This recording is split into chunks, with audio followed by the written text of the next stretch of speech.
Evening बच्चों। चलिए आज मैं बात कर रहा हूँ उस इम्पॉर्टेंट क्वेश्चंस के रिगार्डिंग आपके लॉ के अंदर जो कि इम्पॉर्टेंट हैं एग्ज़ाम पॉइंट ऑफ व्यू से। सो चलिए स्टार्ट करते हैं।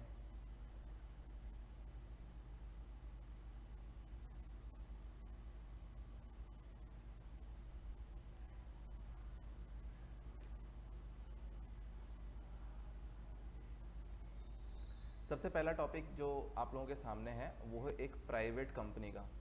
ओके, जो मैं क्वेश्चंस आप लोगों के सामने रख रहा हूँ, जो टॉपिक्स मैं आप लोगों के सामने दे रहा हूँ वो एग्ज़ाम पॉइंट ऑफ व्यू से इम्पॉर्टेंट है। सो मैं यहाँ पर उसके बारे में ब्रीफ में बात करूँगा, है ना। सो ज़्यादा टाइम में नहीं लूँगा आप लोगों का। चलो बात करते हैं। प्राइवेट कंपनी सेक्शन 2 क्लॉज 68 का है, जिसके अंदर होता है आपका रेस्ट्रिक्ट, लिमिट और प्रोहिबिट। रेस्ट्रिक्ट कितना क्या करते हैं भाई हम, ट्रांसफरेबिलिटी के लिए कि जो ट्रांसफ़र होगा शेयर्स का उसको हम रेस्ट्रिक्ट कर सकते हैं। लिमिट, मैक्सिमम जो नंबर हैं वो 200 होंगे, लेकिन याद रखना ओपीसी का इसके अंदर इंक्लूड नहीं करेंगे। एंड प्रोहिबिट हम क्या करते हैं बेटा, पब्लिक सब्सक्रिप्शन के लिए हम क्या करते हैं, यहाँ से इनको आउट करते हैं। ठीक है, तो ये प्राइवेट कंपनी का टॉपिक आप ध्यान रखिए। Next is government company. Government company section 2 clause 45 है। क्लॉज अच्छे से याद करके जाना, है ना। इसके अंदर आपको मिनिमम 51% का स्टेक अगर किसका है बेटा, या तो सेंट्रल गवर्नमेंट का या फिर स्टेट गवर्नमेंट का या फिर वन और more state government plus central government का, है ना। उस केस के अंदर हमारी कौन सी कंपनी बन जाएगी, हमारी गवर्नमेंट कंपनी बन जाएगी। And we have to remember कि इसकी जो सब्सिडरी कंपनी होती है वो भी क्या होती है बच्चा, गवर्नमेंट कंपनी होती है। ठीक है, तो ये दो टॉपिक मैंने आप लोगों से अभी बात किए। नेक्स्ट टॉपिक जो मैं बात कर रहा हूं वो है एल्ट्रेशन ऑफ ऑब्जेक्ट क्लॉज। ये मैं सीधा जंप किया हूं बेटा सेक्शन 4, दैट इज जो मेमोरेंडम ऑफ एसोसिएशन है उसके एल्ट्रेशन, दैट इज सेक्शन 13 पर। ठीक है, उसके अंदर आपको पता ही है कि इसके अंदर 6 क्लॉजेज होते हैं। ठीक, उसके अंदर एक होता है आपका ऑब्जेक्ट क्लॉज। अगर उसको चेंज करना है तो ये इंपॉर्टेंट है आपके एग्जाम पॉइंट ऑफ व्यू से। तो इसके अंदर अगर आपने मनी ले रखी है और वो भी किससे, प्रोस्पेक्टस से, हाँ, एंड वो जो मनी है वो अभी भी क्या है बेटा, अनयूटिलाइज्ड है, दैट इज अभी आपने उसको अच्छे से यूज नहीं किया है पूरा का पूरा। और उस केस के अंदर आप क्या करना चाहते हैं, ऑब्जेक्ट क्लॉज चेंज करना चाहते हैं। तो उस केस में सबसे पहले आपको लगता है एसआर, सबसे पहली बात। दूसरा, उसके लिए जो एक्सप्लेनेटरी स्टेटमेंट रहेगा उसके अंदर आपको पूरा जस्टिफाई करना पड़ेगा। ठीक, फिर न्यूज़पेपर में भी आपको देना पड़ता है ना। न्यूज़पेपर कहाँ पर, जहाँ पर आपका रजिस्टर्ड ऑफिस सिचुएटेड है वहाँ पर आपको बताइए। ठीक है, प्लस वेबसाइट पर भी डाल दीजिए अलॉन्ग विद द जस्टिफिकेशन अगर आपकी कंपनी की है तो, है ना। तो ये सारी चीज़ें आपको यहाँ पर देखनी पड़ेगी। साथ ही जो डिसेंटिंग शेयर होल्डर्स होंगे, डिसेंटिंग यानी कि जिनको पसंद नहीं है आपका ऑब्जेक्ट चेंज करना, उनको आपको क्या देना पड़ेगा बच्चा, एक एग्जिट अपॉर्चुनिटी देनी पड़ती है। और ये एग्जिट अपॉर्चुनिटी जो है किसके अकॉर्डिंगली दिया जाएगा, वो सेबी के रूल्स के अकॉर्डिंगली दिया जाता है ना। चलो, फोर्थ टॉपिक जो मैं आप लोगों से बात कर रहा हूं वो है, सीधा मैं जंप कर रहा हूं एलिजिबल कंपनी के रिगार्डिंग। एलिजिबल कंपनी, इसका जो प्रोविजंस हैं वो आपको सेक्शन 76 में मिलते हैं बच्चा। किस में मिलते हैं, सेक्शन 76 के अंदर, है ना। तो ये पूछा जा सकता है कि एलिजिबल कंपनी क्या होती है। तो एक एलिजिबल कंपनी एक ऐसी पब्लिक कंपनी बच्चा जिसका जो नेटवर्थ है वो या तो क्या हो 100 करोड़ और मोर, या फिर उसका जो टर्नओवर है वो है 500 करोड़ और मोर, ये लीजिए। ठीक है, ऐसी कंपनी को अगर क्या करना है बेटा, ये एलिजिबल कंपनी क्यों है, क्योंकि ये अपने मेंबर के अलावा पब्लिक से भी पैसा उठा सकती है, डिपॉजिट ले सकती है। Yes, so in that case उस कंपनी को क्या पास करना पड़ेगा, एक स्पेशल रेजोल्यूशन पास करना पड़ता है। ठीक है, फिर उसको फाइलिंग करनी पड़ती है किसके पास, आरओसी के पास। ये सब करती है, तो ये क्या कर सकते हैं, एक एलिजिबल कंपनी पैसा उठा सकती है अदर देन मेंबर से, है ना। तो हम इससे क्या समझते हैं कि अगर एक नॉर्मल कंपनी को अगर डिपॉजिट लेना है मेंबर से तो क्या लगेगा, एक ऑर्डिनरी रेजोल्यूशन लगता है। ये इंपॉर्टेंट है बच्चा। चलिए नेक्स्ट टॉपिक जो मैं बात कर रहा हूँ आपसे वो है लिमिट ऑफ डिपॉजिट्स। ये डिपॉजिट्स चैप्टर में मिलेगा बेटा आपको, और डिपॉजिट्स के जो सेक्शंस हैं बहुत ही ईजी हैं बेटा। सेक्शन 73 से लेकर 76A जो है इस बारे में बात करता है। इसके जो रूल्स हैं उसके अंदर आपको बताया जाएगा कि क्या लिमिट है। अब देखिए 3 कैटेगरी के अंदर है। एक तो होती है आपकी ऑर्डिनरी कंपनी, एक होती है आपकी गवर्नमेंट कंपनी, और एक होती है आपकी एलिजिबल कंपनी। ऑर्डिनरी कंपनी के अंदर लिमिट कितनी रहती है, तो जो आपकी क्या है बेटा, एग्जिस्टिंग डिपॉजिट आपने क्या कर रखा है, एक्सेप्ट कर रखा है और वो आउटस्टैंडिंग है ना, प्लस आपके जो प्रपोज्ड है, जो आप करना चाहते हो वो किससे ज्यादा एक्सीड नहीं करना चाहिए, तो वो होता है बेटा आपका 35% of free reserves, security premium account and paid up share capital. Simple सा कॉन्सेप्ट है। चलो गवर्नमेंट कंपनी के अंदर भी सिंपल सी चीज है बेटा, same to same 35%। Eligible company के अंदर थोड़ा सा डिफरेंस आता है। इसके अंदर जो मेंबर है इसमें अपर लिमिट है 10%। किसकी, वही paid up share capital plus security premium account plus free reserves, simple. And आपकी जो other than members, that is आप पब्लिक से कितना ले सकते हैं, 25% of the same paid up share capital, free reserves and security premium account, खत्म। ठीक है, चलो नेक्स्ट पे आते हैं। नेक्स्ट टॉपिक मैं जो बात कर रहा हूं वो आ रहा हूं मैं डिविडेंड के टॉपिक पर। To my best knowledge 6 point है। तो इंटरिम डिविडेंड एक बार देख के जाइए आप। ये डिविडेंड की डेफिनेशन में ही आता है। डिविडेंड के सेक्शंस जो है बेटा वो 123 से लेकर 127 तक रूल करते हैं, है ना।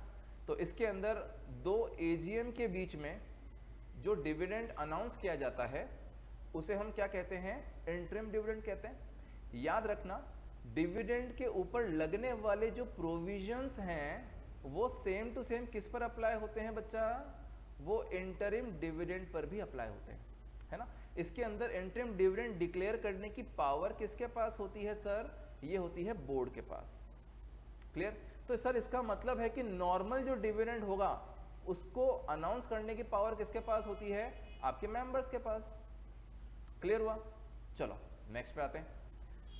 ओके, यहां पे मैं बात कर रहा हूं फाइनेंशियल स्टेटमेंट्स के रिगार्डिंग। इसकी जो डेफिनेशन है जो कि दे रखी है आपको सेक्शन 2 क्लॉज 40 के अंदर, ये आप अच्छे से करके जाइएगा।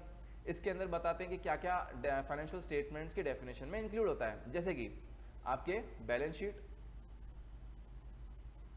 ये लीजिए बैलेंस शीट, और क्या P&L अकाउंट, और क्या इनकम एंड एक्सपेंडिचर, और क्या कंसोलिडेटेड फाइनेंशियल स्टेटमेंट। ठीक है, ये इस तरह से क्या है आपको अच्छी खासी एक लिस्ट मिलती है अपने फाइनेंशियल स्टेटमेंट्स के रिगार्डिंग, तो ये करके जाना है आपको। ठीक है, चलो नेक्स्ट। अच्छा एक चीज याद रखना, जब डिविडेंड डिक्लेयर किया जाता है, जब डिविडेंड डिक्लेयर करोगे आप, डिक्लेयर, तो अगर आपका या तो प्रॉफिट क्या है बेटा, नहीं है, या फिर प्रॉफिट क्या है, इनएडिक्वेट है। क्या है बेटा, इनएडिक्वेट है। उस केस के अंदर 3 कंडीशंस आपको कंप्लाई करनी पड़ेंगी कि पिछले 3 साल का फाइनेंशियल ईयर का जो आप डिविडेंड दे रहे हो उसके एवरेज से ज्यादा नहीं दे सकते आप। ठीक है, तो उसका एवरेज निकाल लेना आप। ठीक है, देन आपका जो पेड अप शेयर कैपिटल है उसका 10% से ज्यादा आप नहीं दे सकते। एंड लास्टली आपका जो रिमेनिंग जो अमाउंट बचता है वो 15% ऑफ फ्री रिजर्व बचना चाहिए। ठीक है, उससे नीचे नहीं जाना चाहिए। तो ये तीनों कंडीशन आपको क्या करनी पड़ेगी, देखनी पड़ेगी। ठीक है, तो ये इंपॉर्टेंट है, एक बार देख के जाना। विच एवर इज लोअर, इसका आप क्या कर सकते हैं, डिविडेंड अनाउंस कर सकते हैं, है ना। चलो एक मैं टॉपिक बात कर रहा हूं आपसे बोर्ड रिपोर्ट के रिगार्डिंग। बोर्ड रिपोर्ट आपने सुना ही होगा, ये आता है बेटा अकाउंट्स एंड ऑडिटर वाले चैप्टर के अंदर। इसका सेक्शन जो है वो होता है 134, है ना। इसके अंदर आपको बहुत सारी लिस्ट मिलेंगी कि बोर्ड रिपोर्ट के अंदर क्या क्या आता है। आपको सारी चीज़ें नहीं करनी है, लेकिन हाँ मैं कहूँगा कोई भी 10 आप अच्छे से याद करके जाइए, उसमें से क्वेश्चन उठकर आ सकता है। ठीक है, कैसा होता है कि सर कंपनी का क्या है, नेम क्या है, कि कंपनी का एड्रेस क्या है, कि कंपनी की शेयर कैपिटल क्या है, कि कंपनी के डायरेक्टर्स कौन हैं, कंपनी बिजनेस क्या करती है, कंपनी के जो CSR कमेटी की कंपोजिशन है वो क्या है, कंपनी जब डिविडेंड प्रपोज करती है तो उसको उसके अंदर इंक्लूड किया जाता है। So these are some examples which I have mentioned in this sheet. तो ये आप कर सकते हैं, है ना। तो अनदर इट्स इंपॉर्टेंट टॉपिक।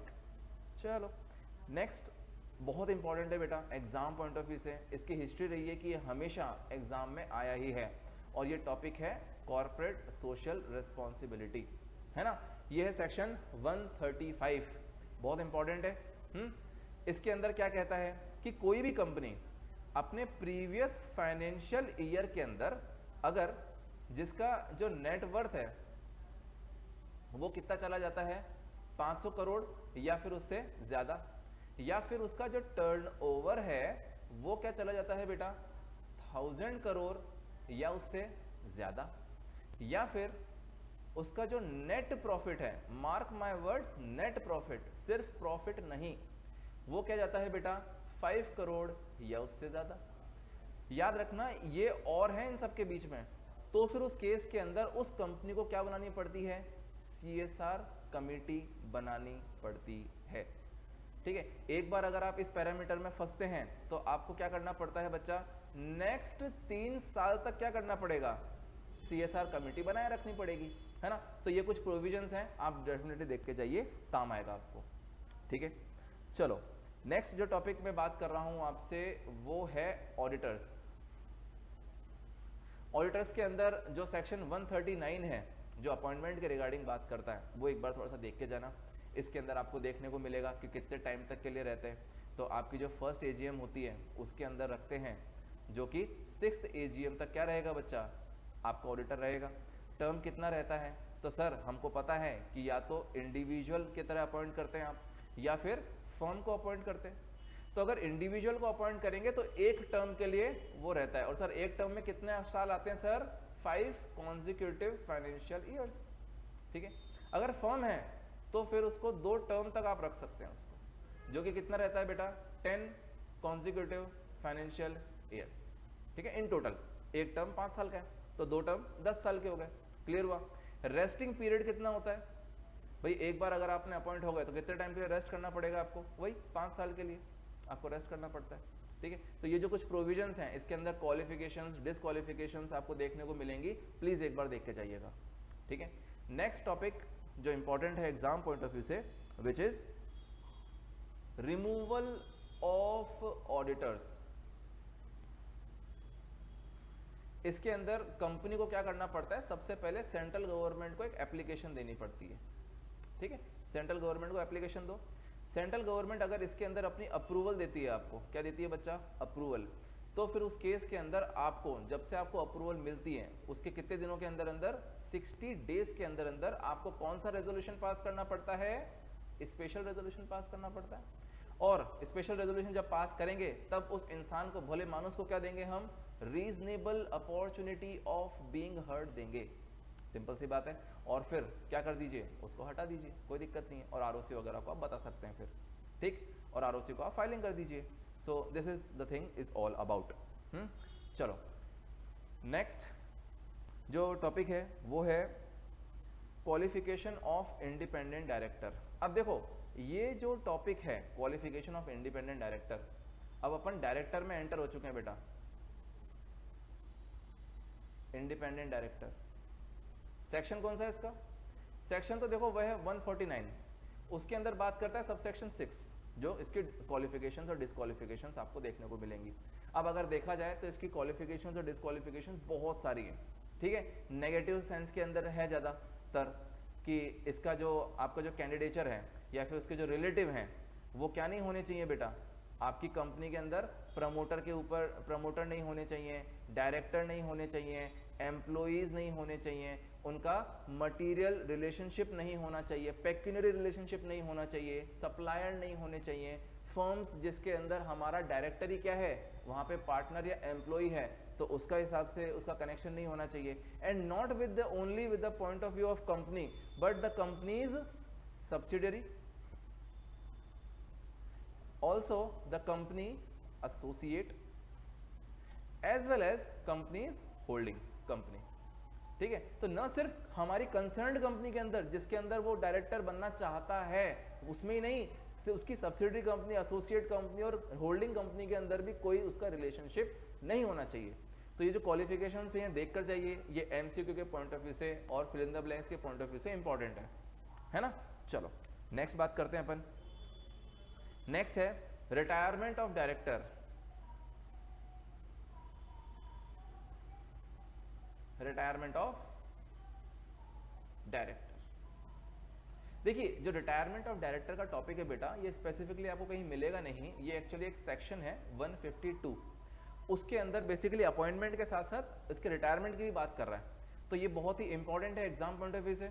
इसके अंदर बोलता है कि अगर आर्टिकल ऑफ एसोसिएशन प्रेस्क्राइब करता है कि सारे के सारे डायरेक्टर रिटायर हो जाएंगे, क्या हो जाएंगे बच्चा, रिटायर हो जाएंगे अपकमिंग एजीएम के अंदर, तब तो सारे के सारे डायरेक्टर रिटायर हो जाएंगे। लेकिन अगर ऐसा नहीं लिखा है तो फिर उस केस के अंदर आपके जो 2/3 जो डायरेक्टर्स हैं वो क्या होंगे बच्चा, liable to retire by rotation होंगे। याद रखना, अगर इसके अंदर फ्रैक्शन होता है, फ्रैक्शन यानी कि पॉइंट के अंदर अगर आंसर निकलता है तो उसको हम क्या कर देंगे, राउंड ऑफ कर देंगे to the next number. Clear है क्या। फिर जो 2/3 आपका निकलेगा, दैट इज आपने जो LRR निकाला, liable to retire by rotation, उसका फिर 1/3 जो होगा वो हम ऑफिस से रिटायर कर देंगे। याद रखना, अगर इस 1/3 में फ्रैक्शन होता है तो फिर हम क्या करेंगे, इसका नियरेस्ट टू द 1/3 क्या होगा बेटा, नियरेस्ट टू 1/3। यानी कि अगर 0.33 है, 1.33, तो फिर उस केस के अंदर 1 चला जाएगा, और अगर 2.66 आता है मान लो, तो फिर उस केस के अंदर 3 चला जाएगा। क्लियर हुआ। इसके अंदर जो रिटायर करेंगे आप, वो एग्रीमेंट से रिटायर करेंगे अगर सारे डायरेक्टर्स कैसे अपॉइंट है बेटा, सेम डेट पर अपॉइंट है, बताया था मैंने आपको। और इनका सबसे पहले प्रायोरिटी किसको दी जाती है हटाने के लिए, जिनका ऑफिस क्या है, लॉन्गेस्ट है। नहीं है तो एग्रीमेंट होगा, एग्रीमेंट भी नहीं है तो फिर लॉट सिस्टम से उनको हटाया जाता है। ठीक है, तो ये कुछ प्रोविजंस है 152 के अंदर, आप जरूर देख के जाइए। चलिए नेक्स्ट पे बात करते हैं। अच्छा, एक चीज याद रखना, हमारा जो डायरेक्टर होता है उसको अपॉइंट करने के लिए कौन सा रेजोल्यूशन लगता है, ऑर्डिनरी रेजोल्यूशन लगता है।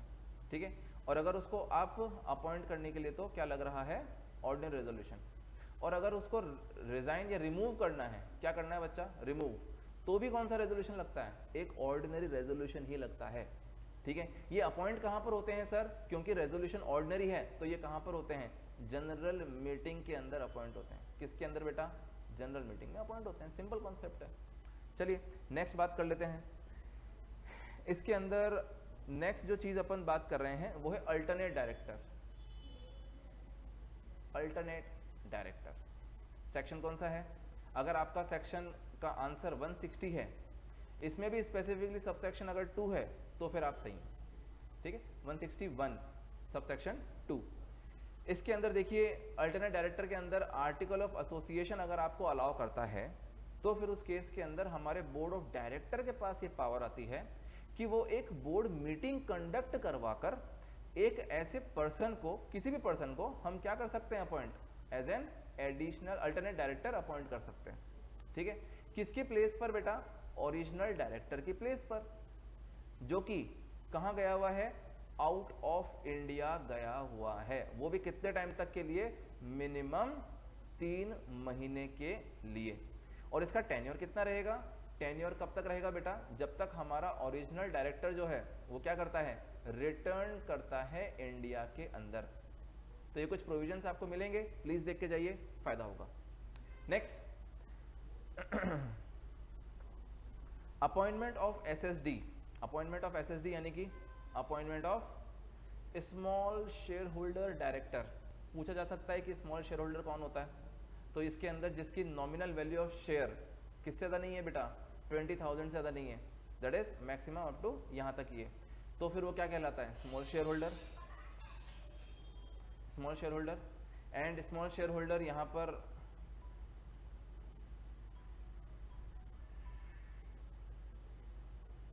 Okay, so small share holder यहाँ पे रहेगा। एंड कहाँ पर थे अपन, तो यहाँ पर अगर अपॉइंट करना है तो ये किसके ऊपर अप्लाई होता है बच्चा, ये लिस्टेड एंटिटी के ऊपर अप्लाई होता है। और वो भी इनके पास क्या है बेटा, डिस्क्रिशन है, अगर चाहे तो रखेंगे वरना नहीं रखेंगे, टेंशन नहीं। और अगर एप्लीकेशन की बात करें तो एप्लीकेशन जानी चाहिए स्मॉल शेयर होल्डर्स के साथ में कितनी, मिनिमम 1000 ऐसे जो स्मॉल शेयर होल्डर्स हैं, या फिर आपके 1/10 ऑफ सच शेयर होल्डर्स, यानी कि small share holders which ever is less, ठीक है। और साथ में कुछ हमको नोटिस देना पड़ेगा, तो नोटिस के साथ हमको साइन करना पड़ेगा, डिटेल्स देनी पड़ेगी, फोलियो नंबर, शेयर्स होल्ड, जो कैंडिडेट है उसका नाम देना पड़ेगा, तो हम कुछ डिटेल्स दे देंगे, ठीक है। और वो कितने टाइम तक रहेगा, वो 3 साल तक रहता है, ठीक है, उसके बाद हटा दिया जाएगा। कितने कंपनीज के अंदर हो सकता है, तो बेटा वो 2 कंपनीज के अंदर एट द सेम टाइम क्या हो सकता है, एसएसडी हो सकता है, that is small share holder director. लेकिन वो दोनों कंपनी क्या नहीं होनी चाहिए, कॉम्पिटिटिव बिजनेस में नहीं होनी चाहिए। So this is the concept, ठीक है। सेक्शन में बताना भूल गया, सेक्शन है इसका 151, सिंपल। चलो next, disqualification of the appointment of director. ये बहुत इंपॉर्टेंट टॉपिक है, क्योंकि ये सेक्शन 164 है बच्चा, ठीक है, डिस्क्वालिफिकेशन। और इसके सबसेक्शन 2 से उठकर लास्ट अटेम्प्ट के अंदर ही क्या है, क्वेश्चन आया हुआ है, तो इसको अपन इग्नोर नहीं कर सकते एट ऑल कॉस्ट। तो डिस्क्वालिफिकेशंस इसमें देखने को मिलती है कि अगर कोई पर्सन क्या बनना चाहता है, director, if any one person is intended to be as a director, तो अगर ये इन कुछ सिचुएशंस के अंदर फंसता है तो डायरेक्टर नहीं बन सकता। जैसे कि वो अनसाउंड माइंड से है ना, या फिर वो इंसॉल्वेंट हो चुका है, या फिर वो किसके अंदर जा चुका है, 188 के अंदर, that is related party transaction के अंदर वो कॉन्विक्टेड हो चुका है लास्ट 5 साल में से, है ना, या फिर 184 के अंदर उसने डिस्क्लोजर नहीं किया है, ठीक है, या फिर उसने अपना इंटरेस्ट डिस्क्लोज नहीं किया है, या फिर उसकी जो मैक्सिमम नंबर ऑफ डायरेक्टरशिप जो एक टाइम पर होल्ड कर सकते हैं, कितनी कर सकते हैं बेटा, एक टाइम पे 20 कंपनीज के अंदर, बताया था 165 सेक्शन है बेटा, 165 सेक्शन, ठीक है, उसको उसके अंदर अगर ब्रीच कर रहे हो आप, सो दीज आर सम डिस्क्वालिफिकेशंस कि अगर आप वो पॉजेस करते हो तो आप एक कंपनी के अंदर डायरेक्टर नहीं बन सकते। याद रखना इसके अंदर एक इम्प्रिजनमेंट का आता है, इम्प्रिजनमेंट इसके अंदर क्या होनी चाहिए, 6 महीने की होती है।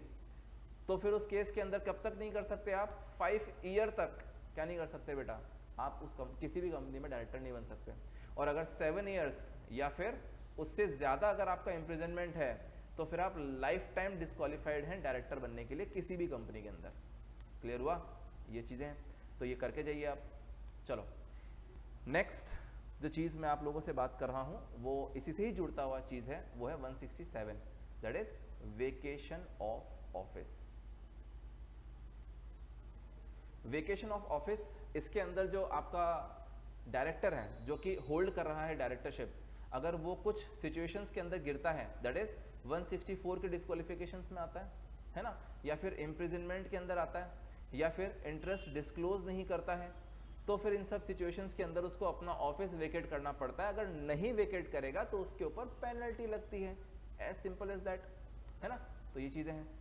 देन फिर आपका रहता है मैनेजरियल रिम्यूनरेशन 197, जो रिम्यूनरेशन आप देते हैं डायरेक्टर को, है ना, तो ये आप करके जाइए। इसके अंदर आपको काफ़ी सारी परसेंटेज मैं ऑलरेडी बता चुका हूँ आपको, जैसे कि 5% देते हैं, 10% देते हैं, 1% देते हैं, 3% देते हैं, 11% देते हैं, ये सब मैंने आपको बता रखी है ना। अगर इनसे ऊपर जाना है, यस SR है, कोई दिक्कत नहीं है। याद रखना अगर आपकी कंपनी को क्या नहीं है बेटा, प्रॉफिट नहीं है या फिर इनएडिक्वेट प्रॉफिट है, इनएडिक्वेट प्रॉफिट है, तो उस केस के अंदर आप क्या नहीं दे सकते, रिम्यूनरेशन नहीं दे सकते।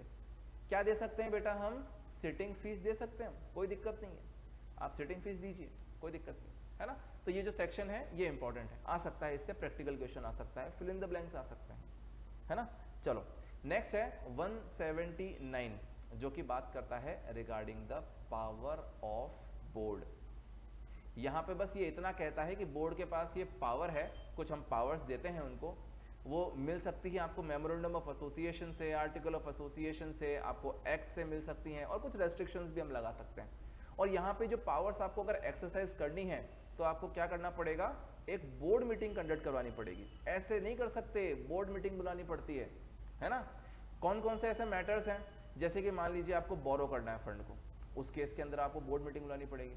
अगर आपको कॉल्स मंगाने हैं शेयर होल्डर से, अगर आपको इश्यू करनी है securities including the debenture also, तो फिर उस केस के अंदर बोर्ड मीटिंग बुलानी पड़ेगी। अगर आपको डाइवर्सिफाई करना है अपना बिजनेस, अगर आपको लोन, गारंटी, सिक्योरिटी ये सब देने हैं, ऐसे काम करने हैं आपको, बायबैक करना है आपको, बायबैक का सेक्शन बच्चा सेक्शन 68, ठीक है, ये सब करना है। These are the few examples which I have mentioned in this sheet. इसके अलावा आपको काफी सारे मिलेंगे बेटा, ठीक है। तो इसके अंदर आपको बोर्ड मीटिंग करवानी पड़ती है, ये पावर हो गई। इसी से ही जुड़ता हुआ है 180, जो कि क्या करता है, restriction on the power of board, यानी बोर्ड की जो पावर्स हैं उसके ऊपर हम थोड़ा सा रेस्ट्रिक्शन करते हैं। बेसिकली क्या है, 4 मैटर्स में करते हैं। अगर आपको उसके ऊपर जाना है तो क्या पास करना पड़ेगा, स्पेशल रेजोल्यूशन पास करना पड़ेगा। जैसे कि अगर जो कंपनी की अंडरटेकिंग है, या तो होल ऑफ द अंडरटेकिंग या फिर substantially of the whole of undertaking, तो फिर अगर आप इसको बेचते हैं तो आपको एसआर लेना पड़ता है, ठीक है, सब स्पेशल रेजोल्यूशन पास करवाना पड़ता है। अगर जैसे मान लीजिए आप क्या कर रहे हैं, जो आपको कंपनसेशन मिल रहा है, क्या मिल रहा है बच्चा, कंपनसेशन, कायदे से आपको किसके अंदर इन्वेस्ट करना चाहिए था, ट्रस्ट सिक्योरिटीज में, लेकिन आप इसके अलावा जाना चाहते हैं, एसआर पास करना पड़ेगा। अगर आप बोरो कर रहे हैं लिमिट से ज्यादा, लिमिट क्या बेटा, जो आपका पेड अप शेयर कैपिटल है प्लस आपका जो फ्री रिजर्व्स है प्लस आपका जो सिक्योरिटी प्रीमियम अकाउंट है, जितना भी अमाउंट आता है उससे ऊपर अगर आप क्या कर रहे हो, बोरो कर रहे हो, एसआर पास करना पड़ेगा।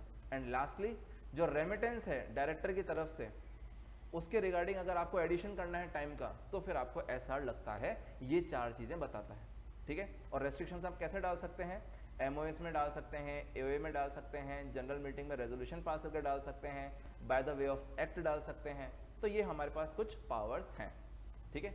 चलो नेक्स्ट टॉपिक पर आते हैं अपन, जो इंपॉर्टेंट है वो है आपका बोर्ड मीटिंग। सेक्शन कौन सा है बच्चों, सेक्शन है 173। अब ये तो कोई छुपी हुई बात नहीं है कि आपका जो बोर्ड ऑफ डायरेक्टर है, बोर्ड मीटिंग्स हैं, डायरेक्ट आपके जो डिविडेंड हैं, ये कुछ इंपॉर्टेंट टॉपिक्स हैं, है ना, क्वेश्चंस आने के चांसेस अच्छे खासे रहते हैं, ठीक। तो बोर्ड मीटिंग के रिगार्डिंग क्या बात करता है ये, कि हर एक कंपनी को बोर्ड मीटिंग करनी पड़ती है क्या, यस, हर एक कंपनी को बोर्ड। जब इसका इनकॉर्पोरेशन होता है, इनकॉर्पोरेशन से कितने टाइम के अंदर अंदर, इनकॉर्पोरेशन से 30 डेज के अंदर अंदर आप क्या कर लीजिए, एक बोर्ड मीटिंग कर लीजिए। उसके अलावा आपको मिनिमम कितनी बोर्ड मीटिंग करनी पड़ेंगी, 4 बोर्ड मीटिंग करनी पड़ेंगी बच्चा, ठीक है। लेकिन ये 4 बोर्ड मीटिंग के अंदर जो गैप है वो कितना होना चाहिए, वो मैक्सिमम कितना हो सकता है, 120 डेज का हो सकता है, उससे ज्यादा नहीं, सिंपल। लेकिन कुछ एग्जांपल्स हैं बेटा, जैसे कि आपकी स्मॉल कंपनी, सुना ही होगा आपने, सेक्शन 2 क्लॉज 85 के अंदर इसकी डेफिनेशन मिलती है आपको।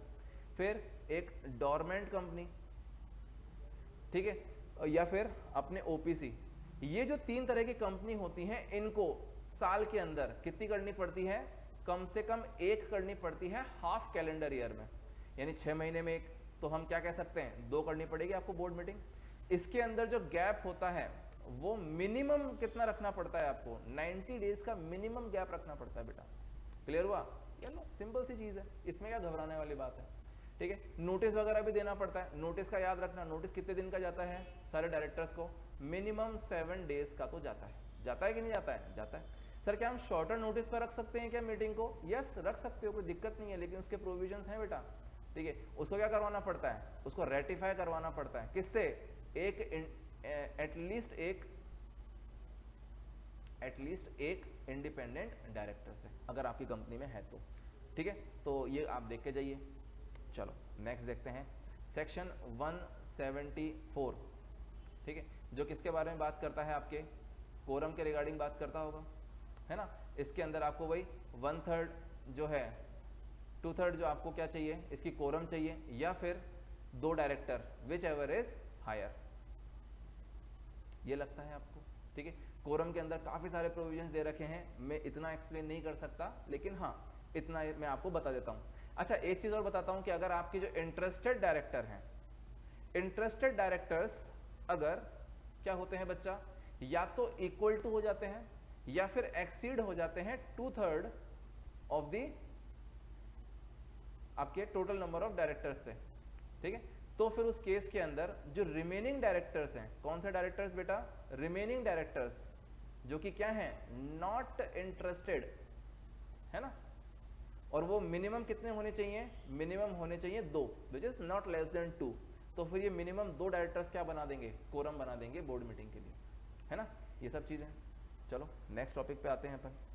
फिर एक ऑडिट कमेटी का जो है सेक्शन इंपॉर्टेंट है, ऑडिट कमेटी का, जो कि बात करता है, सेक्शन कौन सा है, 177, है ना, ये इसके अंदर सेबी भी बात करता है और इसके अंदर आपका कंपनीज एक्ट भी बात करता है ना। तो इसके अंदर जो आपके मेजोरिटी जो डायरेक्टर्स होने चाहिए वो लिटरेट होने चाहिए और फाइनेंशियल स्टेटमेंट्स को रीड कर पाएं, ऐसे इनके पास स्किल्स होने चाहिए, ठीक। आपका जो चेयरमैन होगा ऑडिट कमेटी का, वो एक इंडिपेंडेंट डायरेक्टर ही होगा, है ना, और इसको क्या होना पड़ेगा, इसको एजीएम के अंदर प्रेजेंट होना पड़ेगा, और किसकी क्वेरीज को ये एड्रेस करेगा, जो भी आपके जो शेयर होल्डर्स हैं उनकी जो क्वेरीज हैं आपको जवाब देना पड़ेगा। बताया, यस बता रखा है। इसकी काफी आपको पावर्स भी मिलेंगी, इसकी आपको ड्यूटीज भी मिलेंगी, और साथ में एक टॉपिक मिलेगा विजिल मैकेनिज्म, ठीक है। तो विजिल मैकेनिज्म भी आप देखकर जाइए, ये एक विसल ब्लोइंग पॉलिसी की तरह काम करता है, जिसके अंदर डायरेक्ट किसके लिए होता है बच्चा, ये होता है डायरेक्टर्स के लिए एंड एम्प्लॉइज के लिए। आपके कोई भी जेन्युइन कंसर्न्स हैं, कोई भी फ्रॉड करने वाला है, आपको बताना होता है ऑडिट कमेटी को बता दीजिए। और किसी रेयर केसेस में हम आपको सीधा एक्सेस किसके पास देते हैं, चेयरपर्सन ऑफ ऑडिट कमेटी, ये लीजिए, ठीक है। तो ये है सेक्शन 177 जो मैंने आपको थोड़ा सा बताया है। चलो नेक्स्ट टॉपिक पे आते हैं। सेक्शन मैं आ रहा हूं सेक्शन 212, जो किसके बारे में बात करता है बेटा, एसएफआईओ के रिगार्डिंग, है ना। इसका रेफरेंस कई बार आता है, तो ये बहुत इंपॉर्टेंट है। ये बताता है कि SFIO that is serious fraud investigation officers जो होते हैं, वो उनको हम रेस्पॉन्सिबिलिटी देते हैं कि वो क्या करें, इन्वेस्टिगेट करें, ठीक है, फिर अपनी रिपोर्ट बनाएं और फिर अपनी रिपोर्ट सबमिट करें, है ना। इसके अंदर जो सबसेक्शन 6 है इसका, ये थोड़ा सा इंपॉर्टेंट है। इसके अंदर बोलता है कि ऐसे ऑफेंसेस जो किसके अंदर कवर होते हैं, सेक्शन 212 सबसेक्शन 6, दैट इज ऐसे ऑफेंसेस जो 447 के अंदर आते हैं, वो कैसे होते हैं, आपके कॉग्निजेबल ऑफेंस होते हैं। क्लियर हुआ? तो ये चीजें आपको यहां पे मिलेंगी। चलो नेक्स्ट इज एक केस लॉ है, आपको मिलेगा फॉस वर्सेस हार्बोडल, ठीक है। ये जो केस लॉ है, ये मेजोरिटी का जो कैरेक्टरिस्टिक्स है उसको प्रिवेल करता हुआ ये केस लॉ है। उसके अंदर बोलता बस ये है कि जो मेजोरिटी बोलती है वो क्या होता है बेटा, प्रिवेल होता है, माइनॉरिटी इसमें कुछ नहीं कर सकती, यस। तो इसी को जस्टिफाई करता हुआ ये केस है ना। तो इस केस को आप देख के जाना, आ सकता है ये, इसके आपको जस्टिफिकेशन भी आ सकता है कि क्यों इसको हमने प्रिवेल किया है, इसके एडवांटेजेस भी आ सकते हैं आपको कि इसके क्या क्या एडवांटेजेस हैं, है ना। और इसके एक्सेप्शंस जरूर देख के आपको जाने हैं। एक्सेप्शंस 2 हैं इसके अंदर, एक तो क्या है आपका कॉमन लॉ, इसके अंदर काफ़ी सारी चीज़ें मिलती हैं आपको, और एक होता है आपके कंपनीज एक्ट के अंदर क्या है एक्सेप्शन, और वो है सेक्शन 163 प्रोपोर्शनेट रिप्रेजेंटेशन वाला, ठीक है। बस ये वाली चीज़ है बेटा। चलो नेक्स्ट बात कर लेते हैं। नेक्स्ट है आपका राइट ऑफ एप्लीकेशन। इसके ऊपर आपको बन सकते हैं practical question, fill in the blanks में भी आ सकता है। राइट टू अप्लाई है, yes right to apply. Section कौन सा है, सेक्शन है 244, है ना। अब इसके अंदर क्या है कि किन किन पर्सन्स के पास राइट है कि वो क्या कर सकते हैं, ट्राइब्यूनल के पास जा सकते हैं रिलीफ के लिए। तो यहाँ पे बताता है कि मिनिमम आपके 100 मेंबर्स हों, या फिर आपके 1/10 of the paid up share capital, है ना, विच एवर इज लेस, ऐसे आप कर सकते हैं। और इसका एक एक्सेप्शन भी दे रखा है कि ट्राइब्यूनल क्या कर सकता है, सारे के सारे जो ऊपर के रिक्वायरमेंट्स हैं उसको अबॉलिश कर सकता है, और इवन की क्या कर सकता है बेटा, वो एक सिंगल मेंबर को अलाउ कर सकता है एप्लीकेशन फाइल करने के लिए, जो कि एक बहुत बड़ी बात होती है ना। तो राइट ऑफ अप्लाई देख के जाइए। चलो next, application to tribunal, application to tribunal, application to tribunal. देखिए ये जो सेक्शन है वो है 241। इसके अंदर बेसिकली सब ये कह रहा है कि किसके पास राइट है कि वो ट्राइब्यूनल के पास जा सकता है रिलीफ के लिए। तो यहाँ पे याद रखना दो लोगों के पास राइट होता है बेटा, एक तो होता है मेंबर्स के पास, जो कि एक ऑब्वियस चीज़ है, but the second thing which we do not know is कि सेंट्रल गवर्नमेंट के पास भी राइट होता है कि वो किसके पास जा सकती है, ट्राइब्यूनल के पास जा सकती है रिलीफ के लिए अगेंस्ट द कंपनी। अगर कंपनी गलत काम कर रही है, मिसफिजियंस, फ्रॉड, मिसकंडक्ट या कुछ गलत काम करती है, तो उस केस के अंदर आप जा सकते हैं ट्राइब्यूनल के पास, है ना। चलो नेक्स्ट इज, आपकी एक फॉरेन कंपनी के अंदर एक्सपर्ट कंसेंट का एक सेक्शन है, एक्सपर्ट कंसेंट, और वो सेक्शन है सेक्शन 388, है ना। इसके अंदर क्या बोलता है कि आप जो प्रोस्पेक्टस इशू करना चाहते हो, कौन सी कंपनी प्रोस्पेक्टस इशू करना चाहती है बेटा, आपकी फॉरेन कंपनी, है ना, वो तब तक इशू नहीं कर सकती जब तक कि उस प्रोस्पेक्टस के अंदर क्या ना हो, एक्सपर्ट स्टेटमेंट ना हो, ये होना चाहिए। एंड सेकंड थिंग, वो क्या नहीं होना चाहिए, वो विड्रॉन नहीं होना चाहिए। किससे पहले जब हम उसको सबमिट करते हैं आरओसी के पास रजिस्टर करने के लिए, उससे पहले वो क्या नहीं होना चाहिए, विड्रॉन नहीं होना चाहिए। एंड उसको एक स्टेटमेंट आपको देना पड़ता है on the face of prospectus, ठीक है, उसके ऊपर आपको देना पड़ता है। ये चीजें अगर नहीं है तो आप प्रोस्पेक्टस इशू नहीं कर सकते हैं। अगर आपको करना है तो ये एक्सपर्ट स्टेटमेंट आपको डालना पड़ता है। यूजुअली चार्टर्ड अकाउंटेंट जो होते हैं वो एक्सपर्ट होते हैं जो यहाँ पे एक्सपर्ट स्टेटमेंट अपना देते हैं। ये क्या बोलते हैं कि हाँ सर, प्रोस्पेक्टस के अंदर जितनी भी आपने क्या दिए हैं, फाइनेंशियल इंफॉर्मेशन दी है। कौन सी इंफॉर्मेशन बच्चा, फाइनेंशियल इंफॉर्मेशन, उसके रिगार्डिंग क्या है, यहाँ पर सारी चीजें सही स्टेट की गई हैं, ठीक है। चलो नेक्स्ट टॉपिक पे आते हैं अपन। नेक्स्ट टॉपिक जो है वो है compounding of certain offences, compounding of certain offences. Section है सेक्शन है 441। इंपॉर्टेंट है एग्जाम पॉइंट ऑफ व्यू से, इसीलिए मैंने इसको इंक्लूड किया है बच्चा यहाँ पे। इसके अंदर क्या बोलता है, आप कंपाउंडिंग के लिए जा सकते हो, यानी आप गलती करते हो, डिफॉल्ट करते हो, आप जा सकते हो, है ना, अथॉरिटीज के पास। अब यहाँ पे देखिए होता क्या है कि आप या तो जा सकते हैं ट्राइब्यूनल के पास, या फिर आप जा सकते हैं आरडी, या फिर सेंट्रल गवर्नमेंट का जो ऑथराइज्ड पर्सन होता है उसके पास जा सकते हैं। यहाँ पे लिमिट जो है वो 25 लाख की दे रखी है ना, 25 लाख तक है तब तो आप इनके पास जाइए, उससे ऊपर है तो फिर ट्राइब्यूनल में जाइए, ठीक है। इनसे बात कर फिर आप क्या कर सकते हो, पेनल्टी डिसाइड जो होती है आपकी वो आपको क्या देनी पड़ती है, या तो आप पेमेंट कर दीजिए, हाथों हाथ पेमेंट कर दीजिए, या फिर क्रेडिट, यानी कि बाद में पेमेंट करने की बात कर देना, ये जाता है फिर सरकार को पैसा चल जाता है ना। इस बारे में बात करता है ये। चलो नेक्स्ट बात करते हैं। और आपका एक जो लास्ट टॉपिक मैं ले रहा हूं एनसीएलटी से बच्चा, वो है सेक्शन 442, जो कि बात करता है मेडिएशन और कॉन्सिलेशन के रिगार्डिंग, मेडिएशन एंड कॉन्सिलेशन। इसके अंदर आपके जो भी डिस्प्यूट्स होते हैं, डिस्प्यूट जो कोर्ट में जाते हैं वो कोर्ट का क्या बनाते हैं, टाइम कंज्यूमिंग हो जाते हैं, लोड ज़्यादा बनता है। इस कारण से हम एक अल्टरनेटिव डिस्प्यूट सेटलमेंट मैकेनिज्म बनाते हैं, जिसके अंदर आप out of the court settlement करने के लिए हम आपको प्रमोट करते हैं। तो उसके अंदर बेसिकली होता क्या है कि एक आर्बिट्रेटर होता है और वो क्या करता है, आपको एक प्लेटफॉर्म प्रोवाइड करता है कि आप अपने डिस्प्यूट्स को सेटल कर लीजिए, ठीक है। तो ये है आपका मेजर कॉन्सेप्ट मेडिएशन और कॉन्सिलेशन का। याद रखना इसका जो डिफरेंस का जो वाला पॉइंट है, कौन सा बच्चा, डिफरेंस, वो आपके लिए इंपॉर्टेंट है, एग्जाम पॉइंट ऑफ व्यू से आ सकता है, चलेगा, ठीक है। नेक्स्ट, तो यहाँ पर मैं पार्ट ए के मोस्ट इंपॉर्टेंट टॉपिक्स आपके साथ डिस्कस कर चुका हूँ। मैं आ रहा हूँ पार्ट बी पर, है ना। पार्ट बी के अंदर क्योंकि कंटेंट बहुत ज़्यादा है और मार्क्स का वेटेज कम है, तो मुझे जो शॉर्टलिस्ट किए हैं मैंने क्वेश्चंस वो कम है as compare to part A.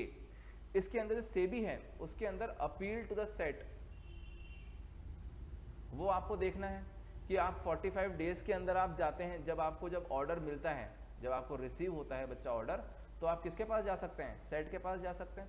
Set के पास जाने के लिए हम और टाइम लिमिट एक्सटेंड कर सकते हैं। अगर आप क्या प्रोवाइड करते हैं, सफिशिएंट कॉजेज प्रोवाइड करते हैं, तो हम आपको और टाइम एक्सटेंड कर देंगे, कोई दिक्कत नहीं है। जब अपील आपकी एक्सेप्ट हो जाती है तब दोनों पार्टीज को बुलाया जाता है और फिर उनको दिया जाता है reasonable opportunity of being heard, दोनों को बोलने का मौका देंगे और उसके बाद हमारा जो सेट है वो ऑर्डर पास कर देगा। ऑर्डर कितने तरह के हो सकते हैं, ऑर्डर बेटा 3 तरह के हो सकते हैं। या तो क्या करेगा, जो पहले ऑर्डर दे चुके हैं उसको हम कंफर्म कर देंगे, या फिर कैंसिल कर देंगे, या फिर मॉडिफाई कर सकते हैं, चलेगा। और फिर इस ऑर्डर की जो है एक कॉपी जो है वो सभी जो अपनी पार्टीज हैं, कौन बेटा पार्टीज, आपकी जो एग्रीव्ड पर्सन्स हैं या फिर सेबी है या एडजुडिकेटिंग अथॉरिटी है, इन सबको हम ऑर्डर्स की कॉपी दे सकते हैं। क्लियर हुआ। इसके बाद भी अगर आपको जाना है तो आपके लिए रास्ता रहता है सुप्रीम कोर्ट का, सुप्रीम कोर्ट में आप जा सकते हैं, ठीक है। वही इसके अंदर सिंपल सा एक कॉन्सेप्ट है, 60 डेज प्लस 60 डेज, यानी कि 60 डेज के अंदर आप फाइल कर दीजिए और अगर आपके पास सफिशिएंट कॉजेज हैं तो सुप्रीम कोर्ट आपको एडिशनल मैक्सिमम 60 डेज अलाउ कर सकता है। इसके अंदर जो आप केस लेकर जाते हैं वो क्वेश्चन ऑफ लॉ के ऊपर होना चाहिए, तो बस हो गया कॉन्सेप्ट खत्म बेटा, ठीक है। तो ये आप देख के जाइए। ओके, नेक्स्ट जो है वो है कंडीशंस ऑफ आईपीओ। ये आपको मिलेगा कंडीशंस ऑफ आईपीओ आपके आईसीडीआर के अंदर। आईसीडीआर है, SEBI ICDR, issue of capital and disclosure requirements, है ना, उसके अंदर आपको मिलता है। इसके अंदर आपको 3-4 जो है कंडीशंस दे रखी हैं जो कि बहुत इंपॉर्टेंट है एग्जाम पॉइंट ऑफ व्यू से। Fill in the blanks, objectives, short description, किसी में भी आ सकता है बच्चा, ठीक है। तो जिसके अंदर आपको बताया था ना कि नेट टेंजिबल एसेट जो है ना, उसके बारे में बताया था, वो होना चाहिए 3 करोड़ का, वो भी पिछले 3 कैलेंडर ईयर के अंदर, और उसका भी मैक्सिमम 50% से ज़्यादा किसके अंदर नहीं होना चाहिए, मॉनेटरी फॉर्म में नहीं होना चाहिए। अगर मॉनेटरी फॉर्म में है तो फिर उस केस के अंदर आपको क्या देना पड़ता है, एक स्टेटमेंट देना पड़ता है, एक प्रॉमिस करना पड़ता है कि आप जो मैक्सिमम अपार्ट फ्रॉम 50% का जो अमाउंट है उसको आप कहाँ यूज करेंगे, ठीक है। सेकंड जो है आपका minimum average pre tax operating profit बताया था मैंने, वो वाला कंडीशन याद रखना।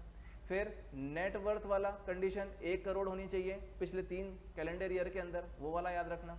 और अगर आपने क्या किया है बच्चा, नेम चेंज किए हैं, अपने क्या चेंज किया है, नेम चेंज किया है, तो फिर उस केस के अंदर आपका जो प्रीवियस ईयर की जो इनकम है उसके अंदर मिनिमम 50% या फिर कह सकते हैं हाफ जो इनकम है वो किससे आनी चाहिए, वो न्यू नेम से आनी चाहिए। एज सिंपल एज दैट, खत्म होगी बात। और अगर आप इन चारों में से बेटा, चारों कंडीशंस ना एंड में लगी हुई हैं, और नहीं एंड है, अगर ये कंडीशंस फुलफिल नहीं कर पाते तो फिर हम किस में जाते हैं बच्चा, बुक बिल्डिंग के अंदर जाते हैं। बता रखा है बेटा, सब बता रखा है मैंने, है ना, अपनी क्लासेस के अंदर। चलो नेक्स्ट पे अपन आते हैं टॉपिक पर, which is meaning of stock exchange. Meaning of stock exchange, देखिए इसके अंदर आपको मीनिंग के आपको मिलेगा, ठीक है। ये जो मैं बात कर रहा हूं ये SCRA क्या है, SCRA मतलब सिक्योरिटीज कॉन्ट्रैक्ट रेगुलेशन एक्ट 1956। इसके अंदर आपको जो डीम्यूचुअलाइजेशन होता है, डीम्यूचुअलाइजेशन, कॉर्पोरेटाइजेशन, कोई भी जो फर्म्स हैं या कंपनीज हैं, ठीक है, जो किसका काम करती हैं, स्टॉक एक्सचेंज का काम करती हैं, तो ये सब किसके अंदर आती हैं, स्टॉक एक्सचेंज की डेफिनेशन में आती हैं, ठीक है। फिर एक कॉन्सेप्ट आता है आपका रिकॉग्नाइज्ड स्टॉक एक्सचेंज। कौन सा बेटा, रिकॉग्नाइज्ड स्टॉक एक्सचेंज। इसके अंदर सर हमको क्या करना है, इसका देखो मीनिंग एक बार करके जाना कि भैया ऐसा स्टॉक एक्सचेंज जिसको रिकॉग्निशन मिलती है किससे, सेंट्रल गवर्नमेंट से, वो कहलाता है रिकॉग्नाइज्ड स्टॉक एक्सचेंज। और इसके लिए सेंट्रल गवर्नमेंट जो है कुछ इंस्पेक्शन इन्वेस्टिगेशन करवाती है और खुद को सेटिस्फाई करती है कि क्या आप इस लायक हैं कि हम आपको रिकॉग्निशन दें। उसके लिए कुछ कंडीशंस भी स्पेसिफाई करती है सेंट्रल गवर्नमेंट, अगर आप इनको फॉलो करेंगे तो ही हो पाएगा। जैसे कि हमारे हिसाब से बायलॉज बनाइए आप, हमारे हिसाब से चेंजेस करिए आप, हमारे हिसाब से क्वालिफिकेशंस वगैरह दीजिए आप, एलिजिबिलिटी क्राइटेरियाज मेंबर्स का आप मेंशन कीजिए, ठीक है। ये सब आपको करना पड़ेगा, तब जाके आपको क्या मिलता है बेटा, रिकॉग्नाइज्ड स्टॉक एक्सचेंज का आपको डेजिग्नेशन मिलता है। तो एक बार करके जाना, इंपॉर्टेंट टॉपिक है, ठीक है। चलो नेक्स्ट इज कनेक्टेड पर्सन, सबसे लास्ट टॉपिक पर आ रहा हूं मैं। कनेक्टेड पर्सन, ये कनेक्टेड पर्सन आपको कहां से मिलता है बेटा, ये कनेक्टेड पर्सन मिलता है आपको प्रोहिबिशन ऑफ इनसाइडर ट्रेडिंग से, है ना। सबसे लास्ट चैप्टर, सबसे लास्ट यूनिट अपने सेबी की, इसके अंदर कनेक्टेड पर्सन के अंदर काफी अच्छी खासी लिस्ट मिलेगी आपको इनसाइडर की और कनेक्टेड पर्सन की। इसके अंदर आपको मिलेगा डीम्ड कनेक्टेड पर्सन, है ना। तो अगर जब तक ये प्रूव नहीं कर देते हम इनको क्या मानेंगे, डीम्ड कनेक्टेड पर्सन मानते हैं। जैसे कि आपके डायरेक्टर्स हो गए, प्रमोटर्स हो गए, एम्प्लॉइज हो गए, या जिसके पास भी एक्सेस है इंफॉर्मेशन का, उनके जितने भी रिलेटिव्स भी हैं, क्लोज रिलेटिव्स, वो भी क्या माने जाते हैं, डीम्ड कनेक्टेड पर्सन माने जाते हैं। आपका जो स्टॉक एक्सचेंज है, उनके जो ऑफिस बेयरर्स हैं, उनको हम क्या मानते हैं, डीम्ड कनेक्टेड पर्सन मानते हैं। आपकी जो एसेट मैनेजमेंट कंपनी है, उसके एम्प्लॉइज, डायरेक्टर्स, आपके प्रमोटर्स, ये सारे के सारे क्या माने जाएंगे, डीम्ड कनेक्टेड पर्सन माने जाएंगे। तो ये जो चीजें हैं आप एक बार देख के जाइए, यही इंपॉर्टेंट है इसके अंदर। एक और टॉपिक है इसके अंदर आपको देखने को मिलेगा, वो है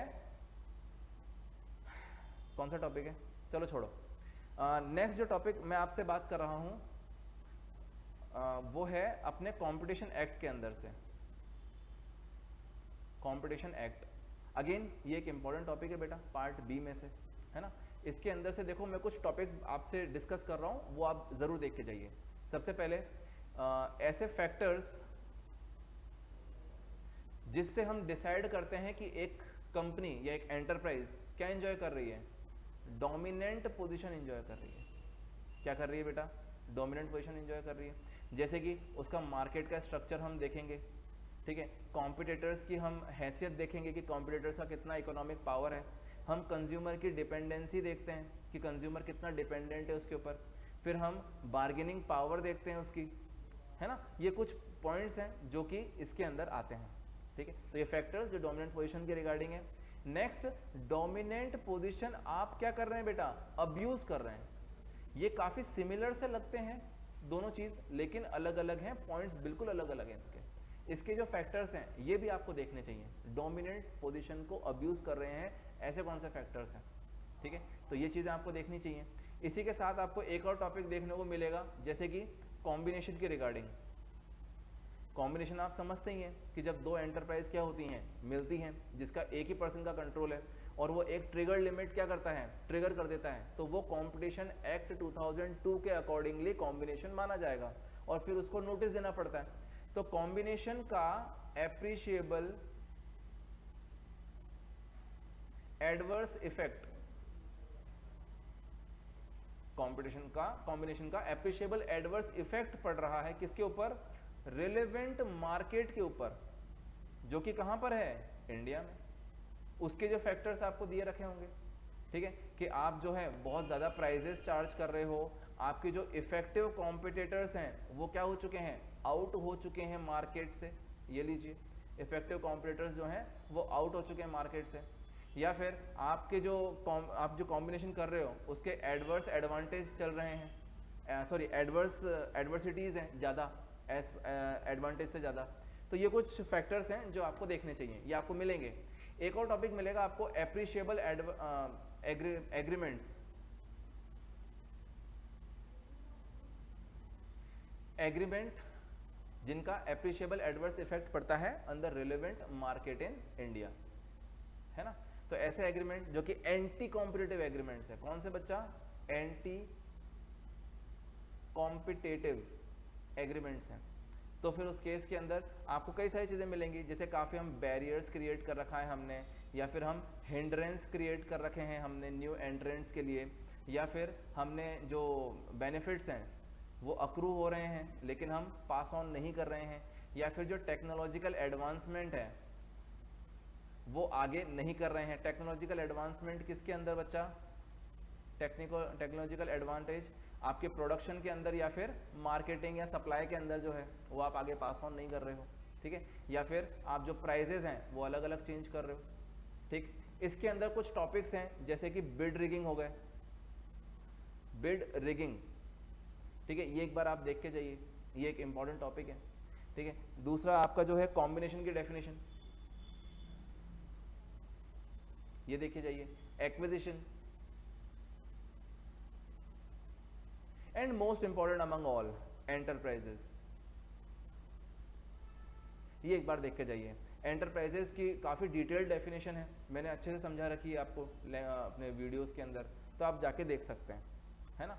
तो यहाँ पे कंपटीशन ख़त्म होता है। उसके बाद आपका जो बैंकिंग आता है, बैंकिंग के अंदर जो इम्पोर्टेंट है वो है आपके मनी लॉन्ड्रिंग की डेफिनेशन, कि मनी लॉन्ड्रिंग क्या होता है।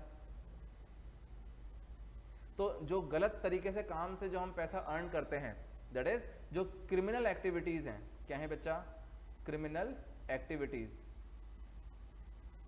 उससे जो हम पैसा अर्न करते हैं और उसको हम क्या करते हैं बेटा? कन्वर्ट कर रहे हैं किसके अंदर? ब्लैक से व्हाइट के अंदर। तो फिर उस केस के अंदर हम क्या कहते हैं? इसको मनी लॉन्ड्रिंग कहते हैं। इसके कुछ स्टेजेस होते हैं, जैसे कि प्लेसमेंट, लेयरिंग और इंटीग्रेशन। ये क्या है बेटा? कुछ स्टेजेस हैं। इंटीग्रेशन, ये लीजिए, तो ये बेटा स्टेजेस बताई हैं मैंने आपको, है ना, जो कि क्या कर सकती हैं? वेराई कर सकती हैं केस टू केस, है ना। कुछ इसके अंदर आपको क्रिमिनल एक्टिविटीज देखने को मिलेंगी, जिससे क्या होता है? जनरेट होता है ब्लैक मनी। ब्लैक मनी कैसे जनरेट होता है?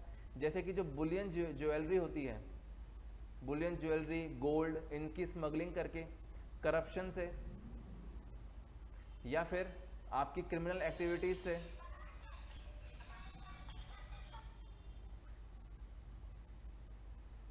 क्रिमिनल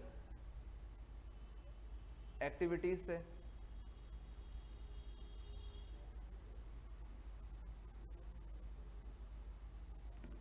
चलिए, सो क्रिमिनल एक्टिविटीज से ये कुछ ऐसे इवेंट्स हैं जहां से क्या हो सकती है?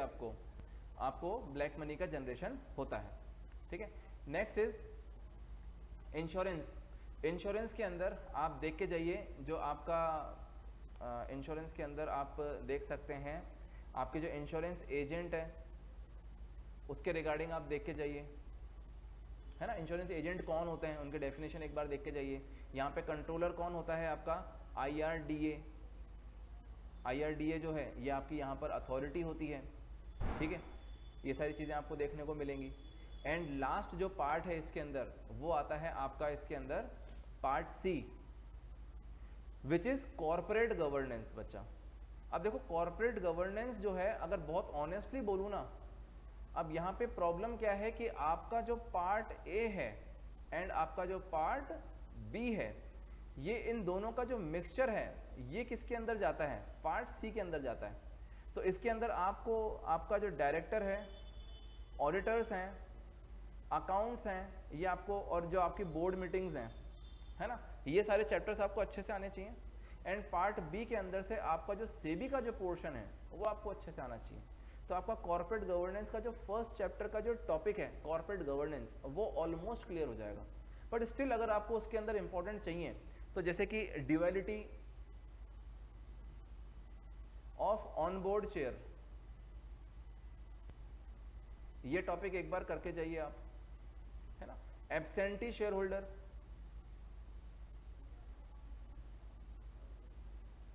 ये वाला टॉपिक एक बार देख के जाइए आप, है ना। फिर इसके अंदर आपको एक फैमिली बिजनेस का टॉपिक मिलेगा अलग से, उसके एडवांटेजेस अपने को देखने कि क्या एडवांटेजेस है। थ्योरेटिकल क्वेश्चन है बेटा, advantages of family business. Family business क्या क्या एडवांटेजेस होते थे इसके अंदर? जैसे कि आपके जो डिसीजन मेकिंग है वो काफ़ी जल्दी होता था, ठीक है, और क्योंकि इसके अंदर आपको एक्सपर्ट नॉलेज हुआ करती थी, क्योंकि क्या चल रहा है? फैमिली बिजनेस चलता हुआ आ रहा है। इसके अंदर कैपिटल मिलने का थोड़ा सा प्रॉब्लम होता है, लेकिन हाँ और इसको थोड़े से और आपको एडवांटेजेस इसके अंदर देखने को मिलते हैं। ठीक है, इसके अंदर जो फैमिली का जो है एक्सपीरियंस वो काफ़ी अच्छा रहता है। डिसएडवांटेजेस एक बार देख कर जाना कि क्या क्या डिसएडवांटेजेस होते हैं।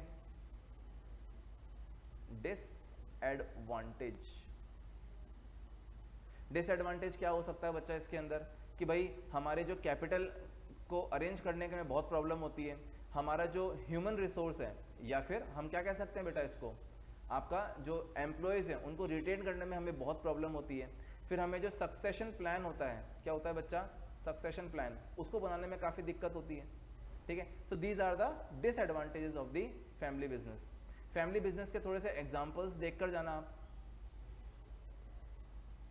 अगर ये टॉपिक आता भी है तो अच्छा आप करके जाएंगे एग्जाम्पल्स। जैसे कि अपने इंडिया के अंदर जो भी मेजर हैं, जैसे कि आपका रिलायंस हो गया, है ना, आपका अडानी हो गया, आपका अंबानी, अडानी, अंबानी और बिरला जो है, ये सब क्या है बेटा, कुछ फैमिली बिजनेस के एग्जाम्पल्स हैं इंडिया के ही।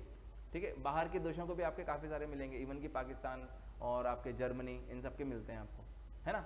चलो नेक्स्ट जो है CSR अच्छे से देख कर जाना है, ये मैं आपको पहले भी बता चुका हूँ। ठीक है, CSR 135 ऑलरेडी मैं डिस्कस कर चुका हूँ आप लोगों के साथ। प्रॉफिट कैलकुलेशन कैसे होती है, ये आपको नेट प्रॉफिट की जो कैलकुलेशन है ये किसके अंदर मिलती है आपको बच्चा, ये मिलती है 198 के अंदर, है ना। चलिए नेक्स्ट इसके अंदर आता है आपका नेशनल वॉलेंटरी गाइडलाइंस, इसको अपन प्यार से कहते हैं NVG। ठीक है, तो इसके अंदर जो क्या मिलेंगे आपको, 9 प्रिंसिपल्स मिलेंगे आपको। उस 9 प्रिंसिपल्स में से आपको 1 से 2 या मैं कहूँगा मिनिमम 1 आपको आ सकता है एग्जाम के अंदर। ठीक है, तो ये एक बार आप देख के जाइए। ये बात करता है एम्प्लॉयज़ के रिगार्डिंग, ये बात करता है एनवायरमेंट्स के रिगार्डिंग। इसके जो आपको प्रिंसिपल्स हैं ये किस बारे में बात करते हैं वो मैं हल्का सा ग्लिम्स दे रहा हूँ आपको, है ना। आपको ये बात करता है कस्टमर्स के रिगार्डिंग, कि उनके राइट्स के रिगार्डिंग। ये बात करता है जो डिसएडवांटेजेस जो आपकी सोसाइटी है या आपके जो स्टेक होल्डर्स हैं उनको कैसे ट्रीट करना चाहिए उसके रिगार्डिंग। ठीक है, कंज्यूमर राइट्स के रिगार्डिंग, ये सारी चीज़ें आपको मिलती हैं उसके अंदर, है ना। लास्टली आपको XBRL का जो एडवांटेजेस हैं वो एक बार आप ज़रूर देख के जाइए। एडवांटेजेस आप उसको कह सकते हैं नीड, आप उसको कह सकते हैं benefits, advantages of XBRL। And साथ ही आपको मिलेगा डिसएडवांटेजेस, या फिर मैं इसको कह सकता हूं चैलेंजेस, चैलेंजेस ऑफ XBRL। अब एडवांटेजेस के अंदर क्या हो सकता है कि ये क्या है तो बेटा काफ़ी एक्यूरेट है। क्या कह सकते हैं अपन इसके अंदर और कि ये क्या है, कॉस्ट इफेक्टिव है, ये लीजिए कॉस्ट इफेक्टिव है। और ये क्या है भाई, ये टाइम सेविंग है। तो ये क्या हो गए बेटा इसके, ये कुछ एडवांटेजेस हो चुके हैं। अगर चैलेंजेस के रिगार्डिंग बात करें तो ये अभी भी क्या है, हमको ट्रेनिंग देने की ज़रूरत है। ठीक है, टाइम टैगिंग जो है उसके लिए अभी क्लियरिटी नहीं है। ठीक है, और अभी एप्लीकेबिलिटी ऑल ओवर कंपनीज नहीं है अभी भी, और हमको काफ़ी ट्रेनिंग देनी पड़ती है एम्प्लॉयज़ को, टाइम कंज्यूमिंग प्रोसेस है अभी। ठीक है, तो ये क्या हो गए, ये इसके चैलेंजेस हो गए। ठीक, तो विद दिस मैंने पूरा का पूरा आपको एक आउटव्यू दिया है इंपॉर्टेंट टॉपिक्स का, और उसके रिगार्डिंग मैंने आप लोगों से बात की है। So with this I wrap up my this session, and very best of luck all to the all the students, and keep watching KCC. Bye bye.